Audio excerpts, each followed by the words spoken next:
So, we're seemingly near the end of the Switch's life cycle. A new console has been confirmed to be in development, and this is likely the last year for the Nintendo Switch.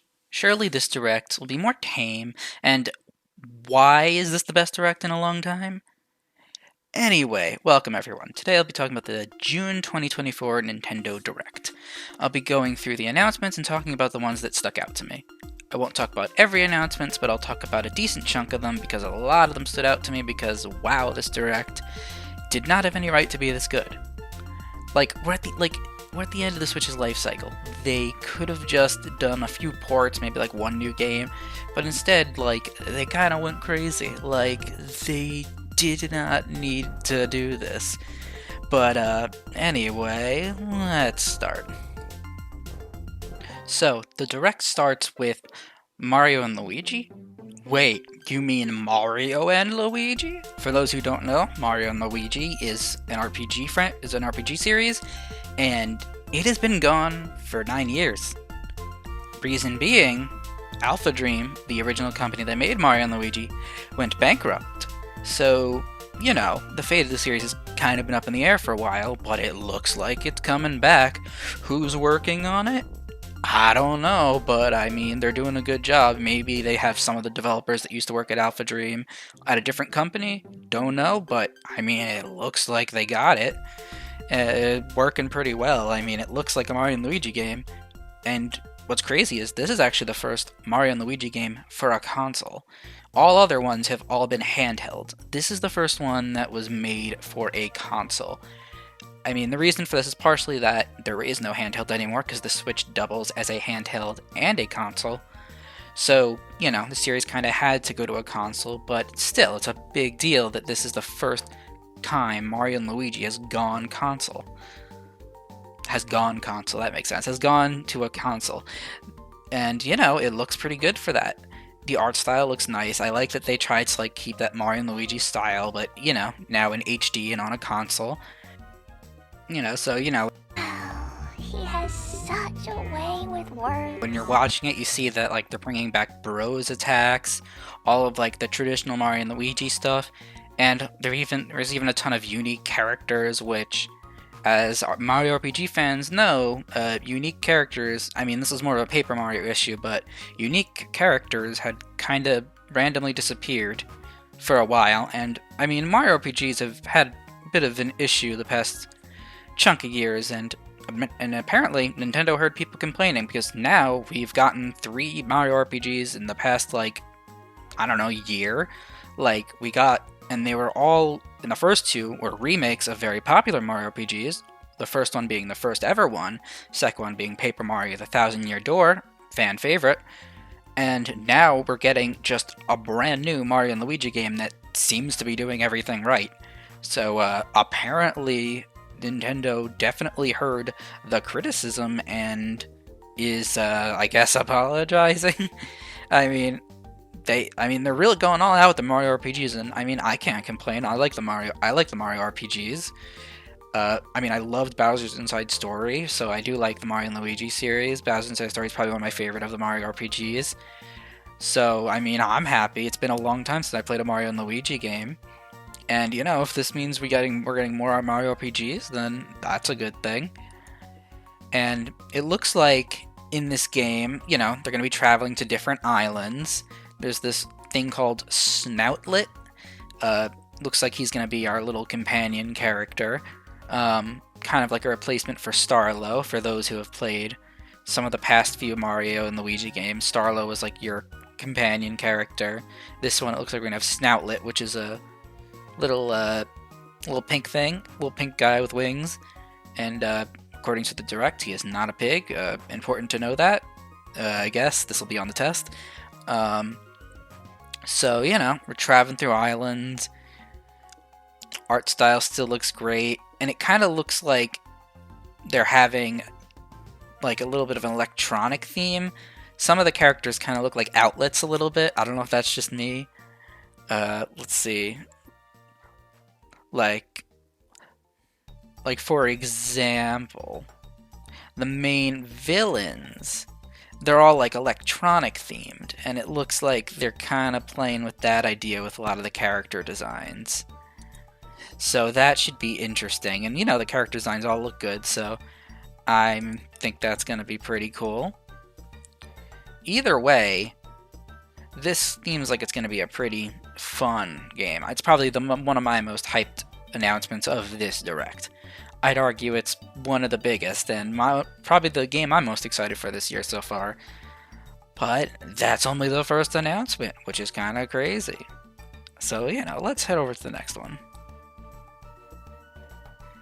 There's also the one clip where some people have pointed it out, and it's probably going to become some type of meme, but it's just this one image of Luigi showing an L. So I imagine that's just going to become a picture, like people are going to be like, oh, here's an L or something. And then, of course, there's also the name of this game, because I don't think I mentioned it. It is Mario & Luigi Brothership, which, wait a minute, it's about their brothership, but they're also traveling on a ship. I get it. Very clever.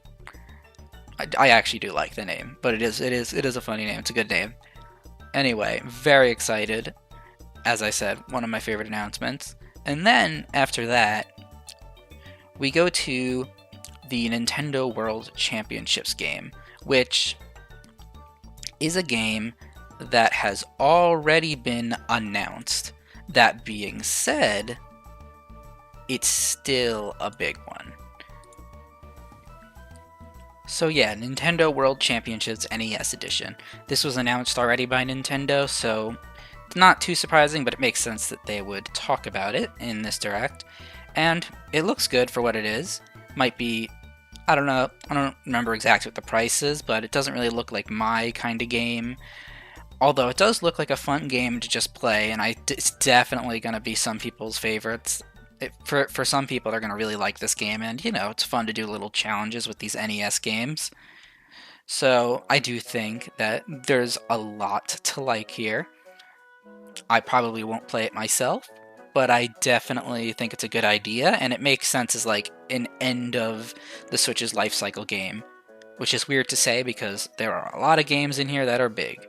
To be fair, though, there hasn't been any games that, are so big that, they need to be on the next console, but, still, this Direct was a lot better than it needed to be. Anyway, if we skip forward a little bit, we get to Nintendo Switch Sports, which is weird, because this game came out, a year or two ago, but for some reason, it's back. And apparently they're adding a new sport, which would be basketball, which, I mean, cool, I guess, but, kinda random? I mean, it's cool for people who own the game, definitely. I mean, it's nice to give some new content for the game. I still personally don't think it looks as charming as Wii Sports, but there's definitely an audience for the game, and it seems like a fun game. I haven't played it myself, but it seems like it's probably about as fun as Wii Sports, which is, a good thing. And, adding a new sport, I mean, that's a good thing, especially for free. So, I mean, I can't be mad. I mean, it's a weird announcement. It's not a bad announcement, though. I mean, I am perfectly fine with it. So, and it's also coming in summer, which, I guess that's kind of like one of the summer releases, which, sure, why not? Oh yeah, and then after that, this one was interesting. Mio Memories in Orbit. This game just looks really pretty. Looks I love the art style. It looks like it might be some kind of Metroidvania, possibly. And it looks nice. If I ever play it, it probably would not be on the Switch, because usually when it comes to third-party games, they usually run and look better on any other console, because, once again, the Switch is old and is kind of running out of time. It's not going to be... Next year, it will most likely not be the main console.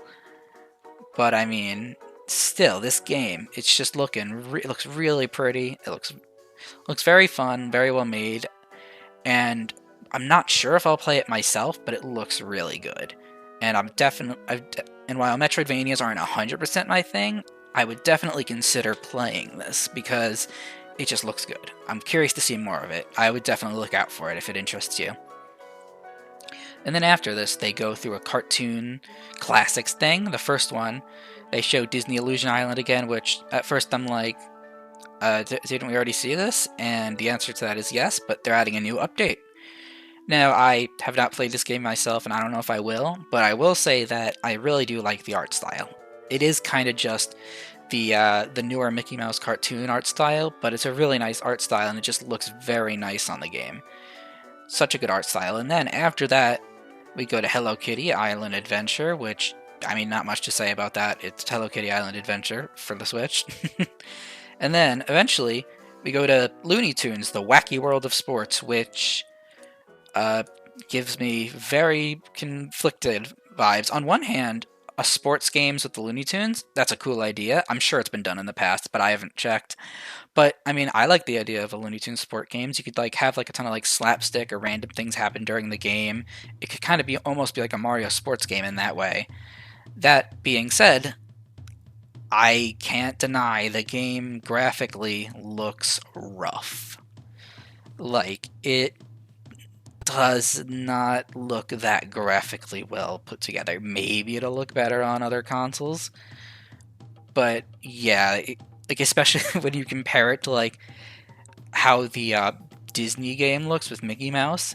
I mean, clearly one company put in more money than the other when making these two games about their cartoon mascots.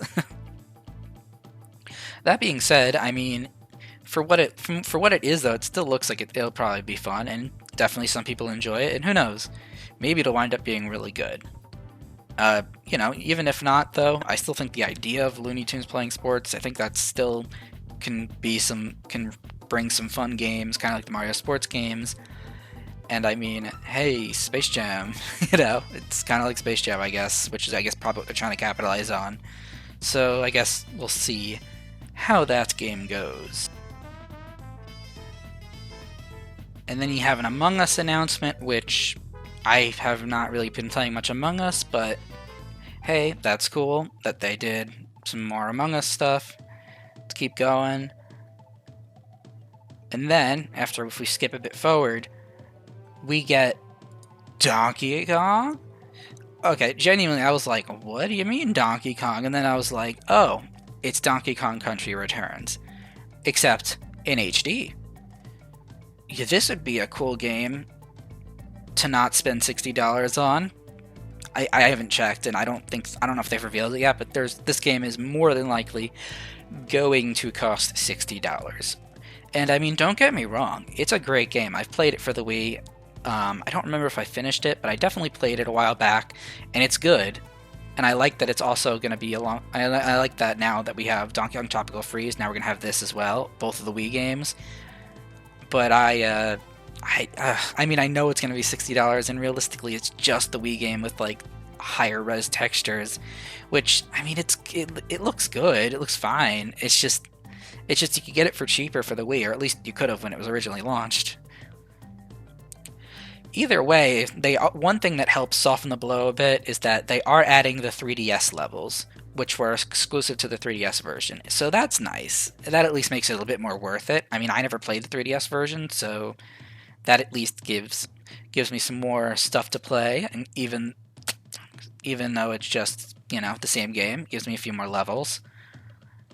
And, you know, Donkey Kong Country Returns, it's a really good game, and for some people to experience it for the first time, that's cool, because Donkey Kong Country, very good platformer series.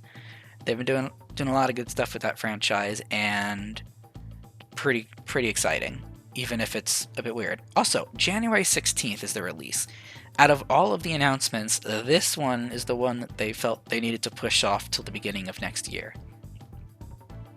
A bit weird. If I had to guess, it's partially because they want to have some games left over for the beginning of next year before the next console, but they don't want them to be big games because they don't want to take away from the new console. So a small port like this is perfect for that. So maybe that's why they chose this game to release early next year. Anyway, after that, I mean, they talked about Dragon Quest III, the HD 2D remake. Now, I'm not really a Dragon Quest fan, but I know that a lot of people love this franchise, and this looks really good. The whole 2D HD art style looks really good. I mean, I always thought it looked good, even if I don't play that many of the games with that art style. I've always thought they looked good. And then they did a little surprise announcement at the end where they showed that they're also doing Dragon Quest 1 and 2 remakes, which, hey, for Dragon Quest fans, that's awesome. Like like I said, this isn't my franchise really, but like the fact that this is being done is really cool, and I'm really happy for all the people that were excited for this. Like, that's awesome. After that, we have an interesting announcement, Funko Fusion, which is a very interesting announcement, to put it lightly. I mean, it doesn't look bad per se. I mean, graphically it looks a bit rough, but that's because it's on the Switch. I think if you look at versions from other consoles, it looks a lot better. That being said, it's a weird concept. I don't exactly dislike it, but like, it is weird to just be playing as Funko Pops. Although it does give you an excuse to have a lot of random characters just kind of collab together, that's a way to put it. Have all these random IPs come together and just, be part of, I mean, it's almost like, kind of like Smash Brothers, be just like a giant collection of different characters, even if it's in a really weird game like this. I mean, that's always fun, even if it's in something like this.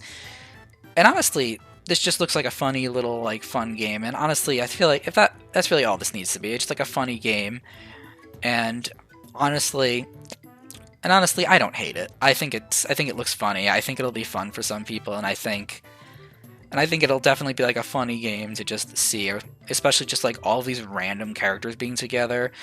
Freddy Fazbear swinging a sword. I think I saw him doing in the trailer. Peep fighting Jurassic World monsters.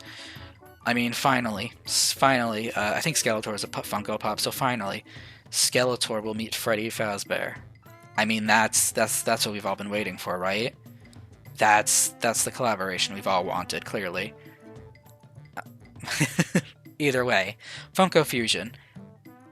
Interesting. And then after that, they showed Luigi's Mansion 2 HD, which makes sense. I mean, this game is coming out pretty soon, so it makes sense that they would talk about it really quickly, just to remind people, hey, this is still coming out. And this looks good. Like, it looks like a decent HD version. That being said, I do wish they would have done a little bit more graphically, and that's mainly because they're charging $60, which is full price for a 3DS game, with it just being in HD. As far as I know, they haven't really added any big new content, at least from what I've seen, so it's a little disappointing that they're still charging $60 for it. I will probably still play it because the Luigi's Mansion franchise is just, in general, one of my favorite franchises. I think Luigi's Mansion 1, 2, and 3, I think they're all really good games, and I think Luigi's Mansion 2 was always kind of slept on a bit. Well, okay, it did well, but like a lot of people consider it the worst of the three, and that always kind of makes me sad. It's like, it might be the worst of the three, but like, I really liked it when it came out, and I'm excited to play it again, even if it might not be worth $60 because they didn't really do much to change it. But either way, it's cool that we have it, even if it's priced weirdly. It's cool that we're going to have it on the Switch. Now, Nintendo, just give us Luigi's Mansion 1 for a console remake. I know you did it on the 3DS, and like, I get that was cool because you could finally make Luigi's Mansion 3D like it was originally intended. For those who don't know, it was originally intended to be in 3D because GameCube was originally intended to be 3D. I'm going on a tangent. Either way, Nintendo, please just give me Luigi's Mansion 1 remake for like a console. Maybe next console, please. Anyway, after that, if we skip forward a bit, we go to the next the big announcement that stood out to me was Nintendo Switch Online, of course. Which, this was mostly for the expansion pass, which I personally don't have the expansion pass right now, but, the expansion pass is cool. I'd argue it's a bit too expensive, but, it's cool that they're adding these games here for it. A Link to the Past 4 Swords, which is a big one. Playing that game online with people, that would be really fun. Like, as everyone says, they're slowly making the online service better and better. Metroid Zero Mission, that's a big one. I mean, it's Metroid. Metroid's pretty big. It's pretty cool that they are adding that. And then they're adding two games that I don't really know that much about. One of them is Durock, a Dinosaur Hunter. I don't really know much about that, but for people who want to play that, I'm sure they're going to have fun. I'm sure some people are nostalgic for it. I've just never heard of it personally. And then Perfect Dark, which I have heard of. I have not played it, but I've heard a bit about it, so I do think that this is one of the more popular older games. I think it might be a bit of a cult classic. I'm not 100% sure about that, but I've heard people talk about it, so it's cool that they're adding this. I think it's also getting a remaster somewhere else, so it's cool, good timing to add this now. And then, if we skip a bit forward, we go to Marvel vs. Capcom, The Fighting Collection Arcade Classics, which I'm not a Street Fighter fan, so I don't have too much to say about it, but what I will say is this is really good for Street Fighter fans. This is like a pretty big collection of games, and it's just cool that you can buy these all in a collection and, you know, play them, and also have they have like some special art that you can like view. You can view concept art, view music. It's really nice to have a collection like this. Not all companies make collections of their games like this, and it's cool to have something like this. And I know this made a lot of people really happy. So even if I personally just don't care that much because it's, you know, Street Fighter, it's not my personal favorite franchise.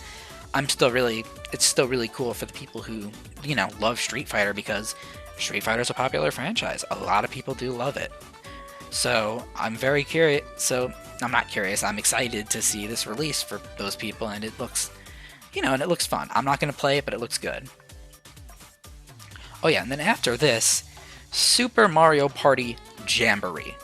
Now, there was a possibility of a Mario Party showing up in this Direct, and I had a feeling there might be a new Mario Party. And I didn't want there to be a new Mario Party, and the reason why isn't because this looks bad. It's because we're at the end of the Switch's life cycle, and I feel like Mario Party games are the kind of games that you have sit on your Switch or sit on your console for a long period of time, and then like, you know, when you have friends over, you could randomly just play it, or, you know, you could play it throughout like a long period of time. It's one of those games that can last a while, but releasing it at the end of the Switch's life cycle, I don't know, I feel like it almost kills the game a little bit. Hopefully the next console will be backwards compatible so you can just play it on that. But it's just a little frustrating, especially when this Mario Party game looks like it's going to be the best Mario Party game on the Switch. Because this one actually has, I mean, first off, the boards look really good. Like the one in the mall looks really good. There's gonna be like little like sales, like you can get the stars on sale, which is really funny. Looks like really good. And, you know, then there's the racing one. You can like race around the board, and it's like that's cool. Like, and there's like a dice block, you can roll up to 40 spaces. Like Goomba Lagoon. I mean, there's been a lot of lagoon courses in the past, but that looks pretty fun board as well. And then there's just the fact that they're doing 7 boards this time. You know when the last time they did 7 boards were. How many boards did they do in Mario Party 8? Because I actually don't even remember when the last time they did 7 boards were. I just remember Mario Party 8 had a decent amount of boards. And after that, there was never enough boards in the games. Let's see if I look this up. Yeah, Mario Party 8 had, I think 6 boards. 6 or 7, maybe. It looks like 6. So, okay, yeah, I guess this game technically has more than Mario Party 8, but for a long time, we hadn't really had that many boards, which has been disappointing. I mean, Mario Party... I mean, don't get me wrong. The other Mario Party games for the Switch, they were fun. I enjoyed them. They were lacking in content, though. This one looks like they're finally back on track after, because, you know, after Mario Party 8, there was new developers, and they had trouble kind of getting the Mario Party formula right, and this looks like they're finally back on track. They're even having 2 boards from, like, Mario Party 1 and 2, and this looks really good, and I'm excited for it, but it's at the end of the Switch's life cycle, which, it hurts a little bit, but hopefully the next system will be backwards compatible, and it won't matter much. Oh yeah, and on top of all of, like, the new boards, they're also doing, like, a big online mode where you can play with like 20 people online and like I guess play mini games and like move forward like spaces, which looks really fun. And there's a ton of more game modes they haven't announced. It looks like there's one where like you're fighting Bowser or something, which is kind of weird because it looks like Bowser's also going to be a playable character. So it kind of makes me wonder, can you play as Bowser and fight Bowser? I mean, I don't know. Or maybe it's like, or maybe it's gonna be like, oh, people are gonna love this. Maybe it's gonna be like Mario Party 10, where they bring back Bowser Party, where someone plays as Bowser and like he guys like fight everyone else. You know, everyone loved that, right? Honestly, I didn't mind Bowser Party. I don't know if it's an unpopular opinion, but I thought it was fine. I don't think that's what they're doing here, but like, I don't know, something's definitely going on near the end. But either way, a lot of weird things going on. But yeah, it looks like probably the best Mario Party on the Switch, and I am excited for it, even if a little bit frustrated about the timing. Anyway, after that, I'm like, okay, that's a pretty big announcement. Now let's calm down and not do anything else big. But then he's like, hey, look at this. And he does the Switch Snap, which you always know means it's going to lead to something big. And what's this? Zelda? Yup, it's a new Zelda game, which honestly, kind of expected. Because I feel like it's been a while since we've had a 2D Zelda, and it's kind of like a perfect game to release at the end of a Switch's life cycle. So this made sense, and it's using the Link's Awakening art style, which also makes sense because it would, it would take a lot more time to make a new 2D game with a completely different art style or completely different engine. And honestly, I like the Link's Awakening art style. Either way, you're seeing stuff happening, and then, wait, why is Link sinking? Wait a minute. This isn't a Zelda game. This is a Zelda game. I find it funny how many people say that, and it's like, for people who don't know this franchise, they just sound insane. Like, what are you talking about? Of course it's a Zelda game. But no, you don't get it. It's a Zelda game where you play as Zelda. That still probably sounds insane to people who have no idea don't know much about this franchise. But here's the thing. You could never play as Zelda in any Legend of Zelda game, at least not in any mainline Zelda games. She's been important to the plot in some games, but like you've never been able to play as her. This is the first mainline Zelda game where she is the main character that you can actually play as. And that is a huge deal, and it's something that people have been asking for a long time, and that's huge. And I love how it looks also. The art, like I said, I like the Link's Awakening art style. I think it looks good. I think it's like a better version of what the Pokemon Shining Diamond or Brilliant Diamond and Shining Pearl tried to do. I really wish Brilliant Diamond and Shining Pearl looked better, because this is what I would have wanted that to look like if they were going for that art style. But okay, I'm not going to use this moment to complain about Pokemon, because I actually love Pokemon. I'm still a little bit annoyed about how the Diamond and Pearl remix could have been a bit better, because I really like Diamond and Pearl, but whatever. Either way, this game, it looks really good. So, playing as Zelda, you have a little fairy companion, it looks like, named Tri. I don't know if that's supposed to be like short for Triforce, but she gets like a little staff, and basically she can copy things and then like use them whenever she wants. Like at the beginning, like she copies a table, and they're called echoes. She can use a table and then just place them everywhere. She can copy boxes, and she could use all these things to like climb up places or to do certain things. And then you could also copy weapons or other characters, well, specifically other enemies, and those enemies will fight for you, which on one hand is really cool, and it adds for a lot of strategy. On the other hand, I do kind of wish there was an attack where you could like attack directly with Zelda.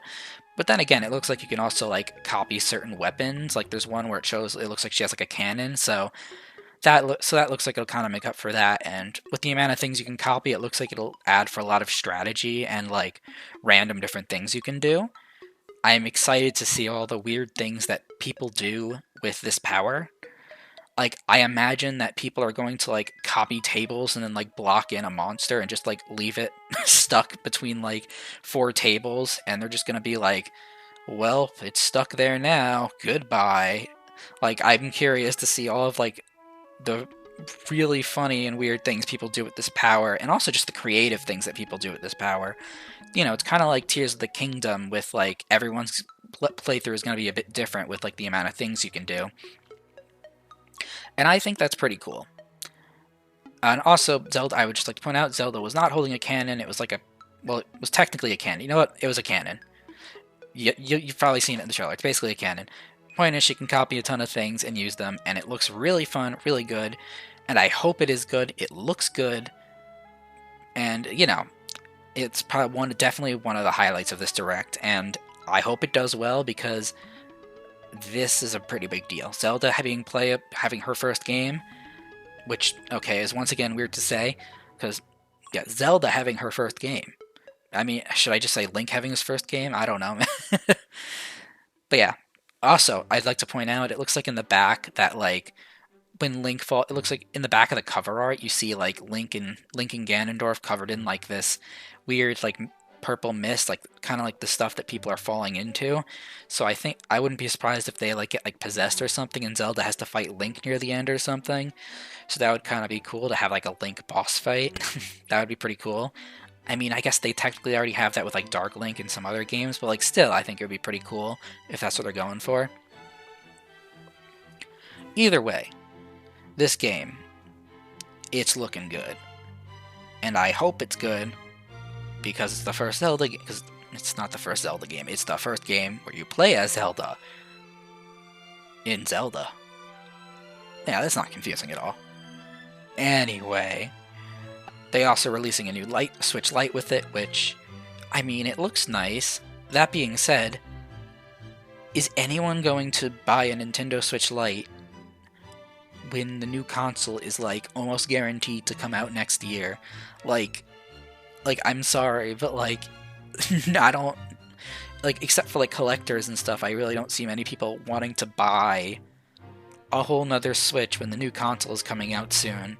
Unless maybe someone just doesn't own a Switch and they want to get a cheap one, then maybe. But, like, yeah, I mean, either way, this is still cool that they're doing it. It looks nice.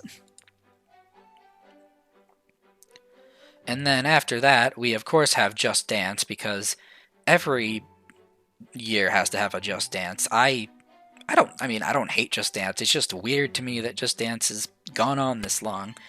It has been around for way longer than I expected it to be, and I mean, sure, that's fine. I mean, people can have fun with it. It's just, man, it's crazy how long it's been around for. Anyway, and then if we skip ahead a bit, we get Stray, specifically the Switch port of Stray, which that was kind of surprising because Stray looks really good on other consoles. So I thought, how could they make this run on the Switch? And the answer is by lowering the resolution a lot, which, that makes sense. It's like what every other game does. Either way, the game, I mean, it looks rough graphically.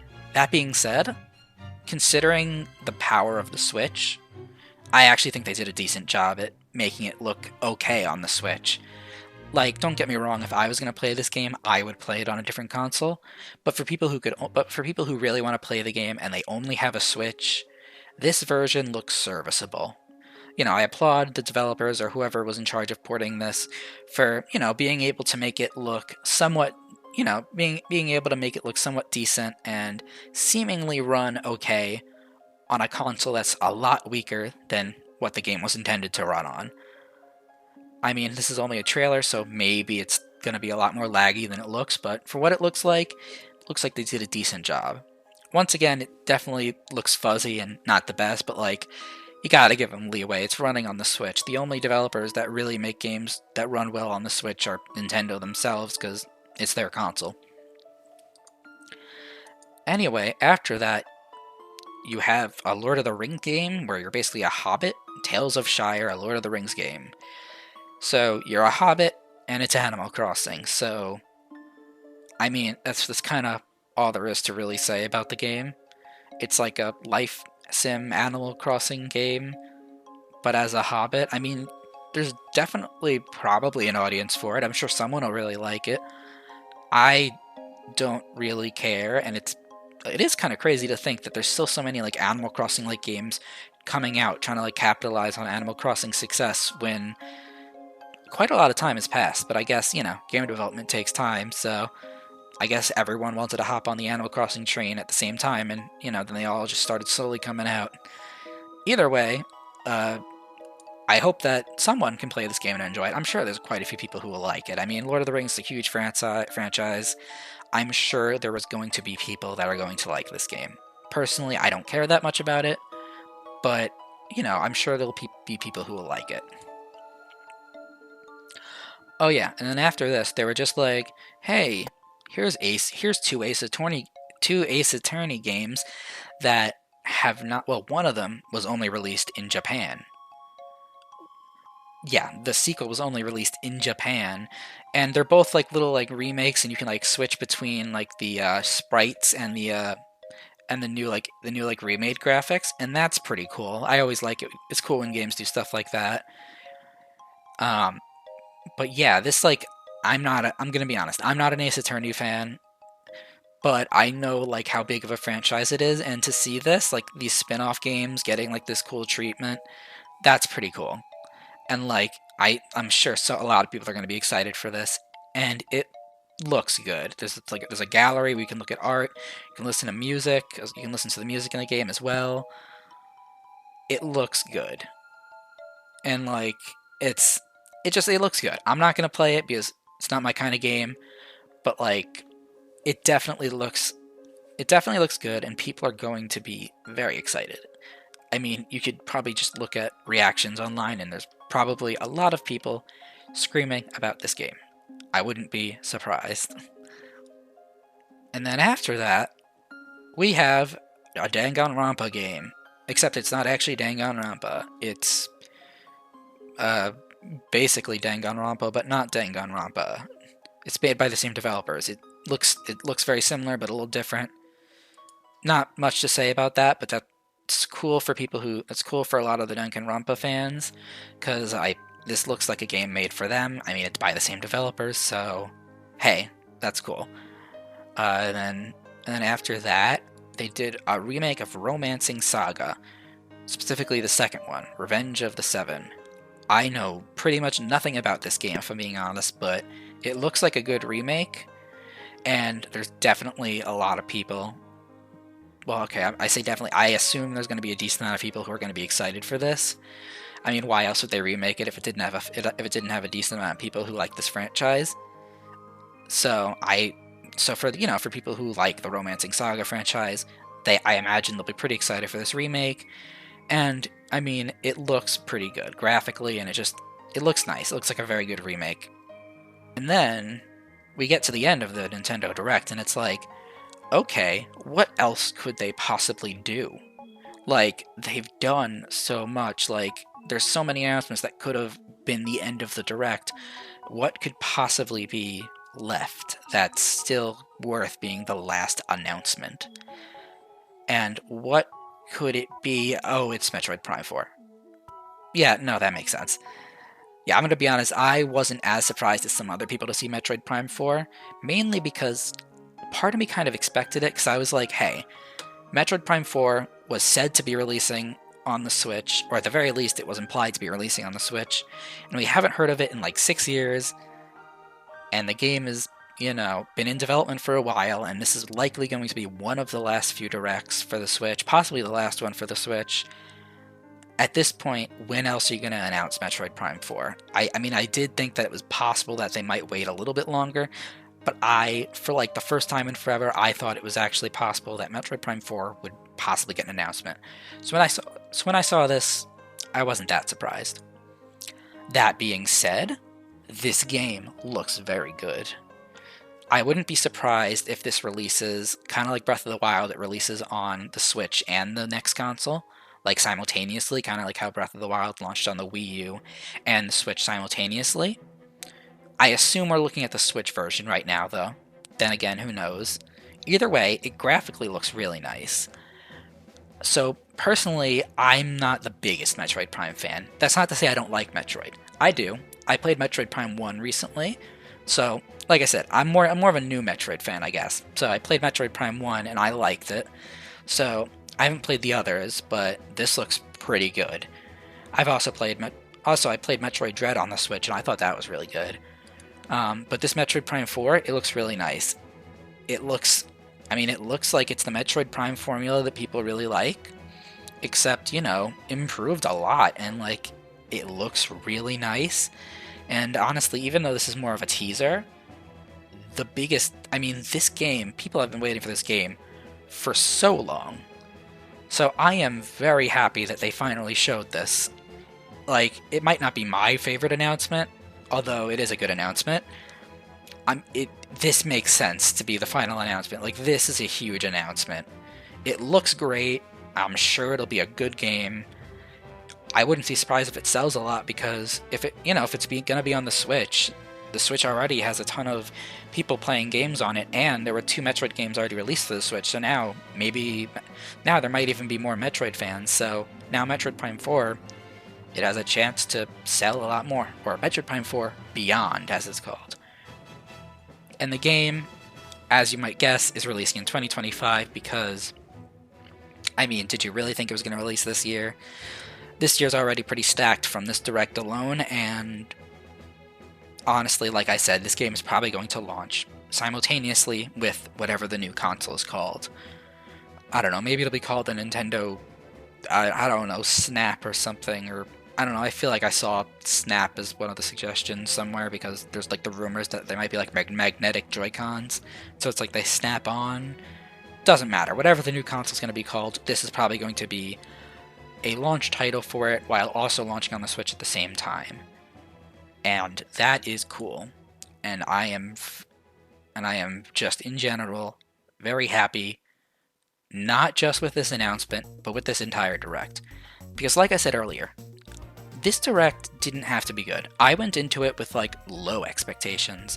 Like I heard some rumblings that it might be a good Direct, but like I went in with relatively low expectations, because I'm like, okay, they might have some big announcements, but like the new system is coming out next year. Like, it's almost guaranteed at this point. So why? And also, like, we had a partner showcase earlier this year instead of a regular Direct. So my thought process was, hey, Nintendo probably doesn't have that many new games left. They're probably working more on games for the new system. Which I was like, sure, that's fine. It makes sense. It would have been fine if they just, coasted on ports. But no, apparently Nintendo was just like, actually, here you go, here's a ton of games that we actually have for the Switch. Which is even more just even more crazy if you believe the rumor that the Switch 2 was delayed. Like, did they just like how do they have this many games left for the Switch? These many big games. And also, like, and I feel like this kind of marks like the end of the whole, E3 isn't really a thing right now, but or at least anymore, but like this kind of marks the end of the whole E3 section, where it's like we had the Xbox showcase, the PlayStation showcase, Summer Game Fest, and now this Nintendo Direct. And honestly, maybe this is just my Nintendo bias showing. Don't take this too seriously, because I am a much bigger Nintendo fan than a lot of the other things, but I think the Nintendo Direct blew all the other shows out of the water. The Xbox showcase, I know people really liked that. The PlayStation State of Play was okay, it wasn't that great. It had a few good announcements, but otherwise it wasn't that great. Summer Game Fest was, it was Summer Game Fest, there was like a few things here and there. But like, I don't know, comparatively, I feel like the Nintendo Direct was just like way better than all of those. That being said, that is just my opinion. I do think there are people that will disagree with me, and that's fine. That's just my opinion, and it also just my taste in games. But Nintendo really blew it out of the park this time. And it's very surprising, because they didn't need to. Anyway, this Direct was really good. But, it was kind of weird that they didn't show Kirby at all. Not that they needed to, and not that there was any reason for them to show Kirby. But, I remember there being, a possible leak about them showing the Wii U port of a Wii U Kirby game. The one where Kirby's a ball, except for the second time. I kind of thought that was probably a given announcement, considering it was kind of leaked, but I guess it kind of wasn't leaked. Point is, it was not shown. Either way, I really like Kirby. He didn't need to show up here, though. He could wait a bit. That's fine. Actually, 2 out of 10 Direct, no Kirby.